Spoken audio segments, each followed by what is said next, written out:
महाराज जी, आपके श्रीमुख से राधा और राधा वल्लभ शेरवंश नाम को पकड़कर 2 साल से निरंतर ईमानदारी से चल रहा हूँ। आपके एवं नाम की कृपा से बहुत बुरी आदतें छूट गई। महाराज जी, एक जिज्ञासा है कि भगवत मार्ग पर चलते हुए अपने और अपने परिवार की लौकिक आवश्यकताओं को कैसे पूरी करें। काम कीजिए, जो व्यापार है, नौकरी है, किसानी है, भक्ति इसका निषेध नहीं करती। देखो, अर्जुन जी कह रहे मैं संन्यास लेकर भजन करूंगा, और भगवान ने कहा युद्ध करो। भगवान ने युद्ध के लिए कहा। मुख में भगवान के नाम का रटन और शरीर से क्रियाएं। मामनिस्मर युद्ध से, मेरा स्मरण और युद्ध, भगवान दोनों ने बात कही। मामनिस्मर युद्ध से, मेरा स्मरण और युद्ध। युद्ध माने अपने कर्तव्य का पालन। यदि हम किसान हैं, हर फावड़े में राम राम बोले, राधा राधा बोले, कृष्ण कृष्ण बोले, क्या परेशानी है? अगर हम ऑफिस जाते समय खूब नाम जप कर रहे हैं काउंटर से, वहां जाके बैठे अपना काम कर रहे हैं, और 8 घंटे 10 घंटे के बीच में जितना समय मिला राधा राधा बीच में बोल लिया, और वो पूरा 8-10 घंटे का समय कृष्णार्पणमस्तु, बढ़िया भजन बन गया। भगवत प्राप्ति के लिए तैयारी फिट हो गई, क्योंकि भगवत समर्पित कर्म और भगवत स्मरण, इन दोनों के प्रभाव से भगवत प्राप्ति हो जाएगी। तो हमें लगता है परिवार पोषण के लिए धर्मयुक्त कर्म का अनुष्ठान करना चाहिए, चाहे वो व्यापार हो, नौकरी हो, जो भी जैसा अपने अपने धर्म के अनुसार, और भगवान नाम जप करना चाहिए। तो भक्ति और आधुनिक कर्म से उसका कल्याण हो जाएगा। आधुनिक कर्म से हमारी आवश्यकताओं की पूर्ति होगी, और भक्ति से हमारा परलोक सुधर जाएगा, हमारे भगवान प्रसन्न हो जाएंगे। इसलिए और कर्म दोनों करना चाहिए। बाबा, जैसे ऑपरेशन चल रहे हैं, हम लोगों मार्ग चल रहे हैं, और उसमें जाते हैं, काम करते हैं, बीच में राधा नाम तो बड़ा भगत बन रहा है।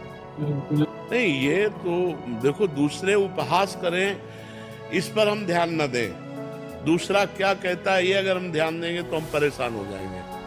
गलत मार्ग चलने के लिए कोई नहीं कहता, मना नहीं करता। एक आदमी शराब पीता था और बहुत नामी गुंडा, वो जब हमारे पास आया बहुत समय के बाद, तो फिर हमने उसको विनय की कि आप अपने जीवन को क्यों नष्ट कर रहे हो।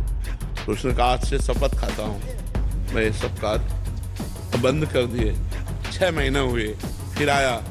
उसने कहा हमारे 10 दोस्त थे, जहाँ जाते थे वहाँ कहते थे आओ आओ बैठो। अब कोई नहीं कहता आओ आओ बैठो, न 10 दोस्त है। आप साथों में हाँ, हम कहा तुम चिंता न करो, ये सब गलत मार्ग में ले जाने वाले लोग हैं। अच्छाई के मार्ग में ले जाने के लिए भगवान और भगवान के जन ही होते हैं। आप उनकी परवाह न करो कि दोस्त आपको छोड़ दिए।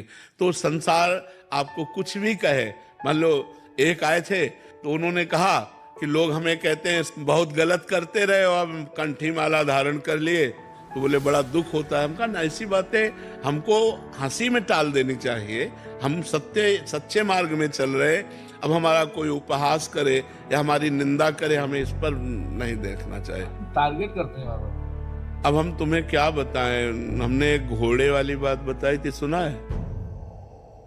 एक घोड़े को एक बाप और बेटे लेकर जा रहे थे, तो बेटे ने बाप से कहा आप घोड़े पे बैठ जाओ। वो बैठ गया। थोड़ी दूर में कुछ लोग मिले, बोले यार ये कितना लड़का पैदल चल रहा है, अपना नीचे हो गया, लड़के को बैठा दिया। कुछ देर बाद फिर लोग मिले और उनका देखो जवान होकर के घोड़े पे चल रहा है, बुढ़े को नीचे चला रहा है, यार शर्म आनी चाहिए। दोनों बैठ गए। कुछ देर बाद कुछ लोग मिले तो उनका हराम का घोड़ा मिला होगा, दोनों चढ़े बैठे हो। दोनों नीचे उतर गए। बोले यार कितने बेवकूफ है, घोड़ा खाली जा रहा है, अब हमें बताओ घोड़े वाला करे तो क्या करे।